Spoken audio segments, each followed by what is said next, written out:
Faz 18 anos que eu estou investigando essa questão da pintura sobre alumínio.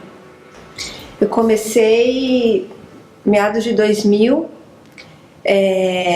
eu fiz pintura na Belas Artes em Curitiba e estudei restauração, e o alumínio veio a partir desse estudo de suportes possíveis para a pintura. E aí achei que tinha muitas coisas positivas no suporte, né, suporte rígido e na estabilidade que o alumínio oferece. E aí comecei a investigar, foi meu trabalho de graduação. E aí depois que eu comecei a comprar chapas, aí veio todas as perguntas, descobertas e resoluções de problemas, assim, porque como que a tinta ia agarrar no alumínio, né, como que ela ia ser fixada. E comecei a me surpreender também com o brilho que tinha, a questão da luz, né, no alumínio. Porque a gente pinta, e dependendo do grau de transparência que você consegue e de camadas, dá pra ter mais essa, conforme você vê a pintura, ele reflete, né, a luz ambiente. Então isso foi muito bom ter descoberto isso, assim, isso se tornou uma questão na pintura, né. Então, aí no começo eu mesma escovava as chapas, porque para poder a tinta poder grudar, aderir, tem que ter um atrito. Então eu comprava as chapas e eu mesma lavava com palha de aço, lixa, até conseguir esse atrito para poder começar a pintura. Posteriormente, mandei escovar nessas lixadeiras, né, de rolo, assim, de fita, passava. E aí, depende de como o tratamento era dado, às vezes eu conseguia uma superfície mais homogênea, às vezes com algumas imperfeições. E algumas chapas eu compro de ferro velho, assim, de descarte, né? Então elas já vêm com algumas marcas, já vêm com algumas manchas, uma amassadinha aqui. Então aí na lixadeira eu conseguia resolver. Só que essas marcas ainda, mesmo depois de pintar, elas ainda ficavam, sabe? E eu assumia isso. Aí começou a me incomodar e queria uma coisa mais lisinha, mais perfeita. Comecei a mandar um processo industrial para lixar, escovar, um escovamento industrial. E hoje em dia, assim, eu uso muito a anodização, que são essas chapas aqui que estão na exposição, que ela sofre esse banho químico, que abre os poros e dá para aplicar a tinta que ela segura, né? Então, mesmo nesse tempo todo, ainda a gente, né, ainda dá para descobrir coisas, assim, né? Não é porque faz bastante tempo que a coisa tá estática, assim. Bom, nas imagens, a gente vai ver daqui a pouco, então, isso são as questões, assim, técnicas, né, basicamente. E aí, nessa descoberta dessa luz, a questão da luz começou, muito importante, assim, como a luz ambiente interfere na pintura. Então, regular essa transparência, usar os pigmentos mais transparentes, menos branco, mais pigmento puro, o grau de transparência da tinta, investigar quantas as camadas, né, a mistura de cores pelas camadas que vem, né, de trás para frente na pintura, a velatura nesse processo. Então essa foi, assim, a minha as questões principais, assim, nisso tudo. Quantas camadas mais ou menos você coloca? Então, depende, assim, mas por exemplo, às vezes tem mais que 6 camadas, às vezes tem umas 3, 2, assim, depende do grau de transparência que eu quero, assim. Então, isso não é muito calculado, assim, vai depender. E eu também, eu vou direto para a chapa. Então, a pintura, assim, acontece conforme ela é iniciada, assim, conforme ela começa, para que caminho que vai. E com esse processo processo é possível fazer desenhos mesmo? Vamos supor que você quisesse desenhar uma flor. Você conseguiria ou não? Eu acho que sim, sim. Por exemplo, nas primeiras chapas que eu comprei,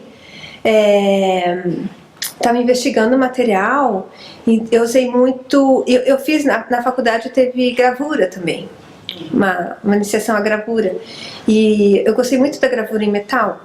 Então, assim, eu comecei a pintar e eu gravava com buril às vezes, sabe? A pintura. Fazia as linhas, então pintava, cortava, tirava, e aí aquele brilho aparecia, assim, saltava, né? E aí fazia essa trama de cortes e tinta. Mas o grafite pega muito bem no alumínio. O grafite, o alumínio depois de riscado, então assim, tem que riscar, tem que limpar muito bem a superfície, né? E mesmo anodizado, ele adere muito bem. Então você consegue fazer um desenho, se quiser, e preencher e né, trabalhar com essa coisa mais realística, assim, acredito que sim.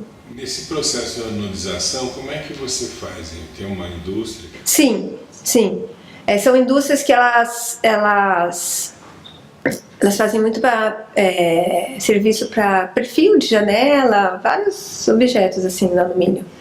E eles têm essa escala industrial, assim, de consegue pôr a chapa e fazer. Mas eu vi o desenho, a gravura, eu não sei, acho que é um autor alemão que está aqui dentro dessa sala de reunião, do lado de cá. Não sei se você teve a oportunidade de ver. Aquelas fotos? Isso. Sim. E aquilo é possível fazer, então? Sim. É um processo de impressão fotográfica sobre chapa de alumínio também. E seria possível colorir aquilo se o autor quisesse colorir? Acredito que sim. Porque é o seguinte, para você colorir, você tem que ter atrito. Isso. E provavelmente essa impressão deve ter uma película protetora. Não, ela tem um relevo. Sim. Tem o relevo, mas assim, tem que ter o relevo sem a película. Porque se tiver película, aí já protege. Não adere. Então tem que ser uma impressão sem a proteção. Mas aí a proteção pode ser colocada depois da pintura, eu acredito. Tem que testar, né? Tem que testar. Não dá pra fazer isso. Não? Tem que testar. Mas você pode usar um verniz, O né? interessante é que esse reflexo que tem essa pigmentação, Sim. é um processo em que você tem o positivo. Agora, se você pensar nisso como negativo, sim, você pode pôr a cor no fundo e você tem o mesmo resultado.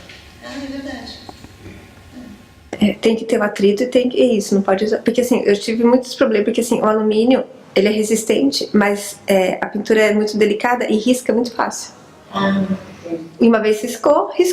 A de restauração é muito difícil, porque são várias camadas. Se você perdeu o reflexo, acabou, né? Não, e reflexo é isso, a hora que você cobriu, tá coberto, não tem mais? Não, mas se você não quer que apareça o reflexo, você não pode bobear, né? Sim, sim. Agora, sabe o que eu fiquei pensando quando você disse que você comprava aquelas chapas que já tinham sido utilizadas, acho que em ferro velho foi Sim, assim que você usou, né? foi isso. Então, e como sobravam figuras ali, não é? Que vinham do original. Sim. Eu acharia tão interessante, mas assumir aquilo, isso, né? Como você assumiu algumas vezes, sim, né? Pois é, achei tão interessante, porque aquilo deve dar figuras assim. Porque assim, essas formas, elas aparecem da chapa, né? Isso. Que já trazem essa memória. Isso. E também do processo de escovação. Porque às vezes a pessoa lixava aqui, depois vinha aqui mais forte, mais fraco, mais forte, sabe? Sim. Então você tinha ali diferenças de tonalidades também. Pois é, isso devia ficar muito bonito. Então, só que às vezes era muito, sabe? Aí assim, eu não precisava fazer mais nada praticamente, porque era só passar uma transparência e já tava, assim, era muito orgânico, sabe? Porque assim, aquilo é totalmente controlável, né? E essa questão, eu acho que o trabalho, ele tem uma coisa, ele é um pouco geométrico, mas não é totalmente geométrico, ele tem alguma organicidade também. na pincelada, nas linhas, acho que tem essa relação, mas acho que ele tende mais para coisa geométrica, então esse monte de formas que vinham assim, era meio poluído para mim. Sim. Entende? Mas aí eu assumia, mas aí eu tirei, então... Mas a gente, né, isso é uma coisa que vai e volta, né? Até essas chapas aqui, tem uma atrás que ela tem bastante... Ela é meio manchadinha, assim, sabe? Mesmo depois da anodização, continuou. Mas aí como ela é bem suave, então ela ficou no verso e na frente não dá pra ver. Agora, aquele seu trabalho que está ali, é seu, né? Não. Aquele horizonte, É. aquela ali não é. É uma impressão fotográfica Também. colada em alumínio. Mas aquele é de um outro artista que fez uma exposição aqui. Eu achei que fosse... Impresso em alumínio. Aplicado sobre. Impresso Uma substância lá, uma acho que gelatina. não, eu acho que ele é um PVC, né? É um plástico, assim, uma película.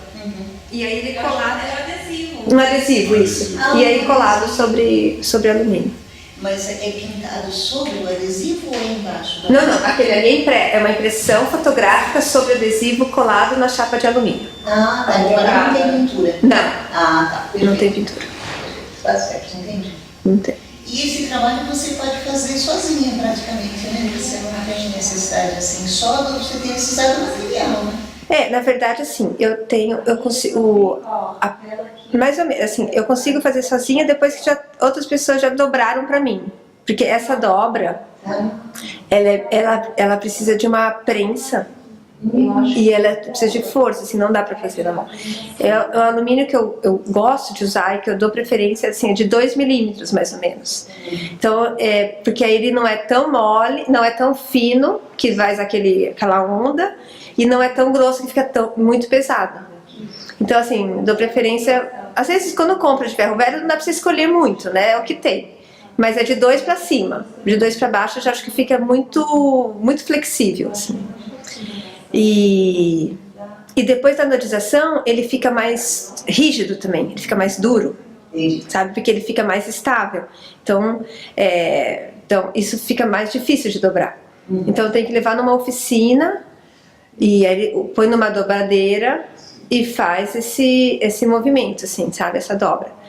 E essa dobra do meio, ela é uma dobra assim, que eu fico lá junto e acompanho. Um pouco mais, um pouco menos. Então, vai ter outros trabalhos dobrados que é feito no olho, assim. Mas que eu marque onde eu quero, mas o quanto é dobrado é decidido na hora, assim. Mas, de qualquer modo, estando pronto o material, Sim. o resto você trabalha sozinho. Sim. Tem que dar o tempo de secagem, porque como são feitos em camadas, as cores, ela vem das camadas, né? A camada de baixo eu preciso secar bem para poder a outra vir a próxima e assim sucessivamente. Ela não seca facilmente, né? Não seca. Tem que deixar... Você pensou em pôr uma estufa, talvez, assim? Olha, eu moro em Curitiba, né? E lá é frio e úmido, assim. Então, assim, o máximo que eu consigo deixar a janela aberta, ventilador, essas coisas, eu faço. Mas tem o tempo ao tempo, assim, do trabalho. Por isso que quando eu tô trabalhando, eu costumo, assim, pegar várias pinturas ao mesmo tempo, sabe? Porque enquanto eu faço uma, a outra vai secando, aí eu vou pra outra, vai fazendo essa rotatividade. Pra não ficar, senão fica... tudo não só fica difícil. E existem outros artistas que trabalham com alumínio? Eu não conheço ninguém, assim, aqui no Brasil, estou dizendo. Existe bastante gente, assim. Eu vejo, por exemplo, escultura em ferro, mas aí é escultura, não é pintura. Sim. Agora, em alumínio eu nunca vi, achei que você Assim, eu não sei se tem tanta gente, assim, mas tem. Tem. Atrás de você está um da Maria Bonomi, aquele trabalho lá. Essa escultura. Mas eu estava mencionando pintura. Pintura. E escultura, sim, escultura eu até vejo ferro, vejo outros materiais, né? Mas assim, pintura em alumínio é a primeira vez, eu não sabia, não imaginei que houvesse outros. Pois teve uma exposição na Pinacoteca há uns anos atrás, de um artista americano, o Sean Scully, que ele pinta sobre alumínio. Não, mas eu digo no Brasil. No Brasil, pois é, isso que eu estou pensando, assim. Pinacoteca de São Paulo? Sim. Ah, eu não me lembro. Eu acho que faz uns 2 anos, mais ou menos, talvez mais, não sei. E... Eu tenho interesse nessa pintura porque eu estou pensando no trabalho com chapas de alumínio, mas elas não têm todas as cores comercialmente, então eu preciso transformar essas cores, essas chapas. Eu tenho tentado com o spray lá.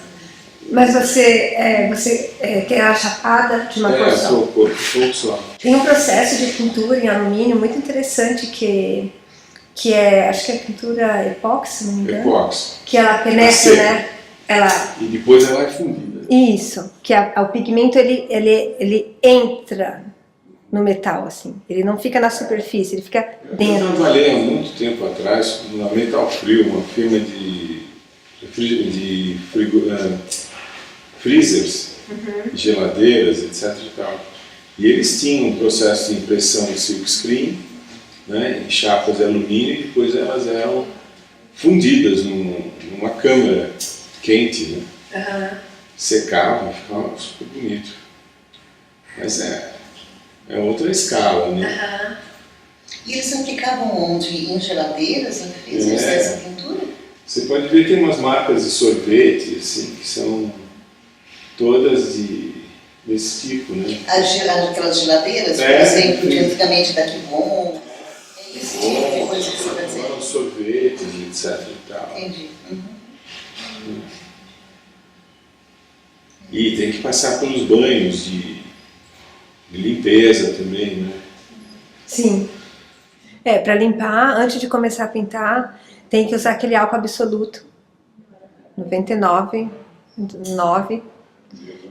Depois que você escovou e ela tá pronta, e antes de começar, tira toda a gordura para poder começar o trabalho. Assim, se tiver sujo, isso vai aparecer mais pra frente. Assim. Ela solta.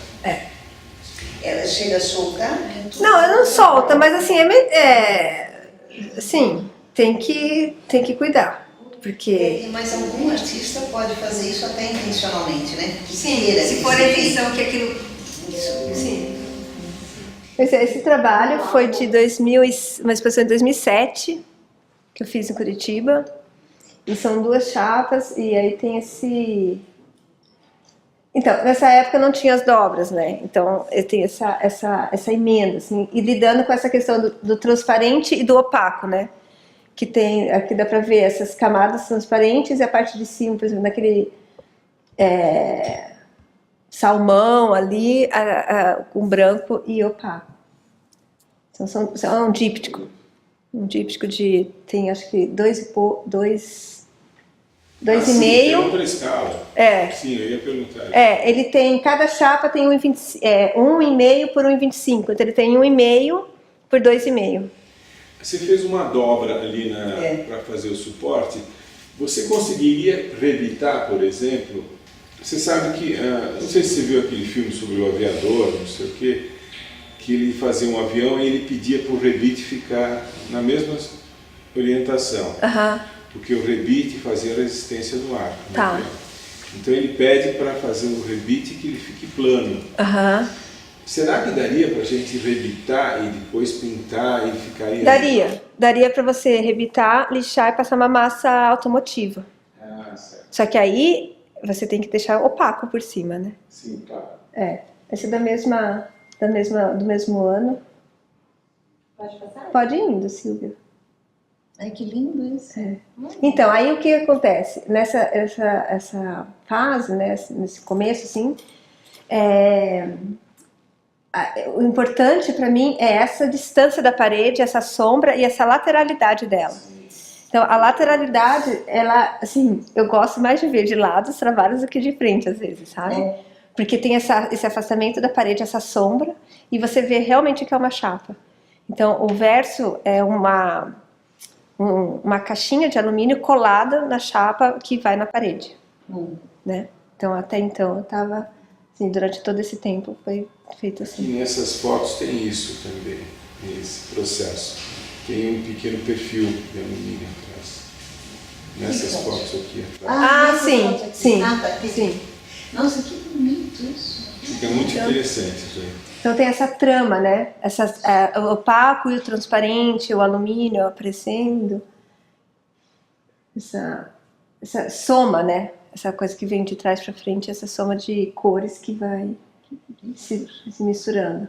E isso não é muito controlável, porque como eu vou pintando, né, os processos, as camadas, às vezes a cor que vai formar eu não sei muito bem. Porque depende da de baixo com a de cima. E aquela mistura, não, eu não controlo.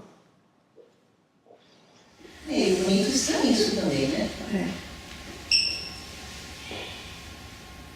Foi uma exposição que você... Foi meados de 2007. Essa galeria eu trabalho desde então, assim, essa foi minha primeira exposição lá e a gente está junto até hoje. E é em Curitiba? Em Curitiba, é.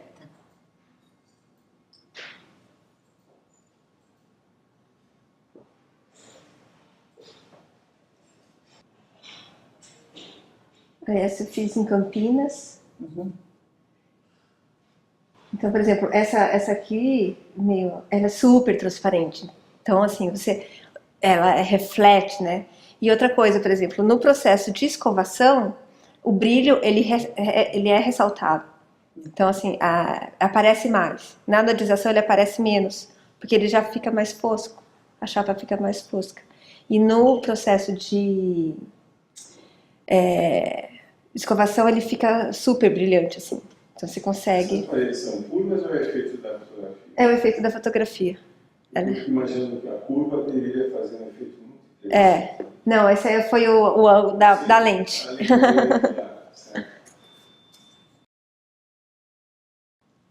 Esse eu coloquei... A minha filha estava na época pequenininha e foi. Então tem essas questões do horizonte, né,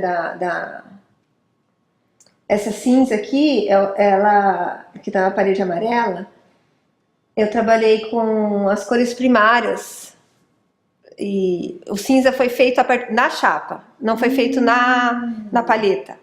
Ele foi feito lá e ele foi se formando a partir das complementares, né, das primárias. Mas sem que você... Não, eu queria que fosse, mas eu não queria fazer o cinza e pintar cinza. Eu queria que ele viesse a partir das primárias. Então, assim, e é bem transparente essa pintura. Eu tô gostando dessa daqui. Bom, deixa Essa é aquela que foi. Isso. Então, é bem colorida. Essa aí. Essa aqui. Essa aqui. Nossa, coisa linda. Então, aquela ali, essa azul, né, que tem essa trama. Então, aí dá pra ver bem, né, que ficou super transparente.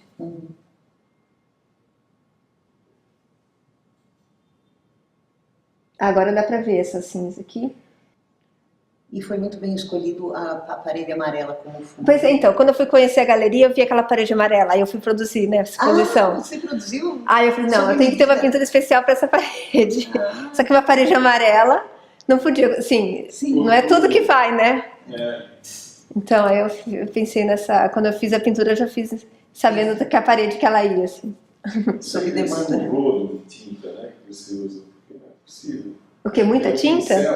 Pincel grande? Não, pincel assim. Aqui a gente não acha pincel muito grande. Os pincéis grandes são importados, então não é sempre que acha. Então. Não, tigre tem de tudo. Não, mas ele tem que ser uma cerda bem fininha, assim, é um pelo sintético super macio. Então a gente acha maior, só que é um pelo grosso. Ele fica muito marcado e absorve muita tinta. Então tem que ser um pincel de fibra sintética, mas ele é bem fininho, assim. Assim, ele é largo, mas é fino, entende? Você já expôs no exterior? Eu expus, até vai ter uma exposição aqui, eu participei da Ibacatu, durante 7 anos ela fez a Feira Arco em Madrid, e em Madrid eu fui convidada para uma galeria de Palma de Maiorca, para fazer uma exposição. Aí eu mandei os trabalhos para lá e a gente vai ver as fotos. O book da Marina, né? A sua filha também gosta de produzir obras de arte assim? Eles são curiosos, né? Eles gostam de de mexer nas coisas, de fazer experiências. Então essa foi uma... Deixa eu ver se essa aqui teve a Bienal de Curitiba. Então, esse aqui também. Essa é da Bienal de Curitiba de 2013. Esse pedaço aqui também, ele é todo de transparências, assim. Então, durante um período eu não usei branco praticamente, assim. Eu tinha só a luz do alumínio e as cores transparentes, assim. Então, esse violeta aqui, ele vem do azul e do magenta, né? Não é feito assim. E você passa primeiro o azul e depois o magenta ou você mistura Não. Faço um, espero secar e passo o outro, espero secar e passo o outro. Entendi, por sobreposição. Isso. E elas se combinam na chapa. Isso. Então, aí em 2013 eu comecei a dobrar. Foi aí que as dobras começaram a aparecer. Perfeito. Essa foi minha primeira pintura que eu dobrei.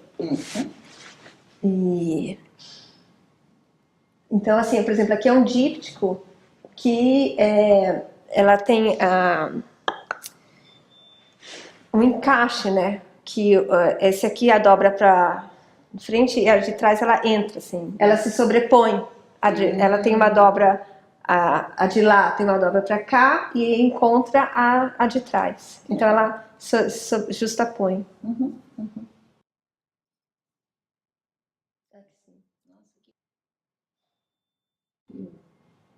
Aí aquela cinza que veio para ali. Aí dá pra ver a escala, né? Essa aqui tem 1,5 de altura, aquela ali deve ter 1,25 por 2,5 também. Dá pra ver pelo tamanho da pessoa, né? Pela altura da pessoa. E esse lugar é muito bonito em Curitiba, porque tinha essas entradas de luz, né? Essas janelas. E isso sempre soma, né? Quando a luz é um fator interessante, né? É um fator a ser discutido no trabalho. Então essa entrada de luz foi muito generoso, assim, porque quando entrava o sol, aquela luminosidade mudava também a incidência, a cor. E é difícil uma galeria ter janelas na sala de exposição? Sim, bem difícil. E a questão do tempo da luz, né? Você vem direto na obra, sendo com essas tintas. Então, eu uso uma tinta óleo. Eu só uso tinta importada, não uso tinta óleo nacional, porque o grau de pigmento dela é muito superior, assim. É muito boa, você consegue cor de verdade, assim. Então ela tem uma permanência muito a longo tempo. Claro que se ficar no sol, vai, mas não é para acontecer nada.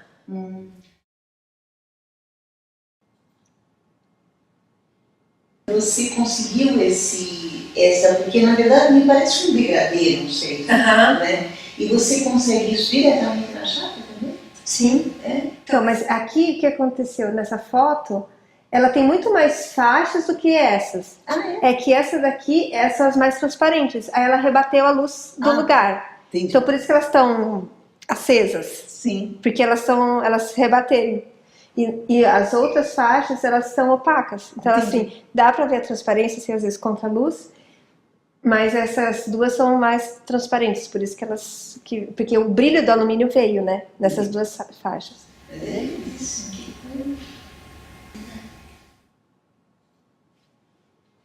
E para embalar essas imagens para você fazer o transporte? Que coisa linda! Então, essa é aquela quando a embalagem, olha, sabe que agora eu tô aprendendo a embalar. É complicado. Complicado, porque não pode ter contato, né? Não, tem que, assim, hoje, por exemplo, essas aqui eu embalei, tem que ser um pano, um tecido, alguma coisa que não tenha muito pelo, sabe? Pra não grudar. E cantoneira, papel bolha e papelão. E tudo muito assim, frágil. Porque já aconteceu de cair, amassar e ter que arrumar. Amassar isso é fácil.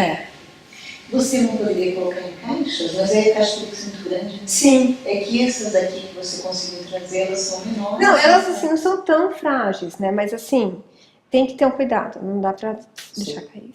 Claro. Nossa, mas eu gostei demais dessa do canto aqui, essa azul e amarela. Que coisa. Essa tem aí aquela azul, amarela e vermelha, sim. Elas são 3 chapas.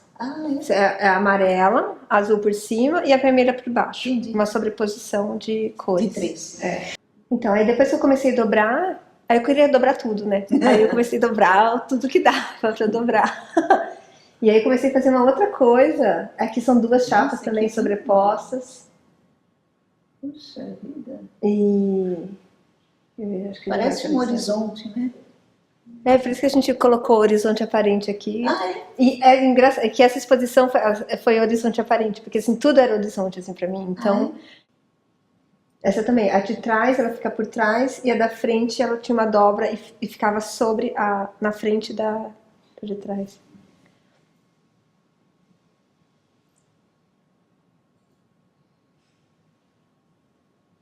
Nossa, parece um tecido. É, verdade. Um tecido transparente, né? Parece mesmo. Que coisa linda. Tem essa trama, né? Esse vertical, horizontal. Sempre essas pinceladas contínuas, né? Que é de cima a baixo.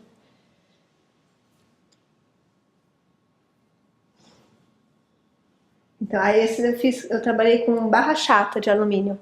Aquela barra chata são umas barras, se elas têm 10 centímetros de altura e são bem grossas, assim, são bem pesadas.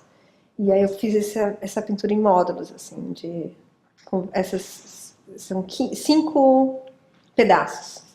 Ela ficava... E saindo então daquela sua, como é que pode ser, norma de utilizar chapas mais finas. É porque a barra chata ela tem ela não tem fina, ela já começa grossa, assim. A fina já é mais grossa do que os 2 milímetros. Entendi. Então, e aí nessa fase eu comecei a pintar o verso do dobrado. Então, ali tá vendo que tem um reflexo vermelho? Sim, ali claro. em cima? Claro. Então, essa parte que foi dobrada, então eu comecei a pintar atrás. Então ela reflete na parede com a luz e dá essa cor que vaza, assim, que tem essa cor refletida, né? Muito legal. Ali tem assim, às vezes é sutil, mas tem tipo um verde-limão, assim, um amarelinho aqui atrás, assim, aqui, assim. Bem sutil. Bem sutil, outros vai aparecer mais. Ali, dá pra produzir um pouquinho. Aí dá pra ver bem, ó, uma pra frente e outra pra trás, né? Elas justapostas. Elas estão presas ou são soltas? São soltas, é um díptico, são independentes. Porque cada uma, eu acho que tem 1,25, se eu não me engano, então já dá uma altura boa, assim. Eu acho que aquela translucent. Vamos ver. Não, vamos essa. Que lindo. Então, aí que tem essa aí, ela tem 2 abas, assim, né? E aí a parte de trás, ela reflete, mas também aparece na lateral. Então, esse volume, né? Essa questão do bidimensional e do tridimensional começa a ficar mais presente.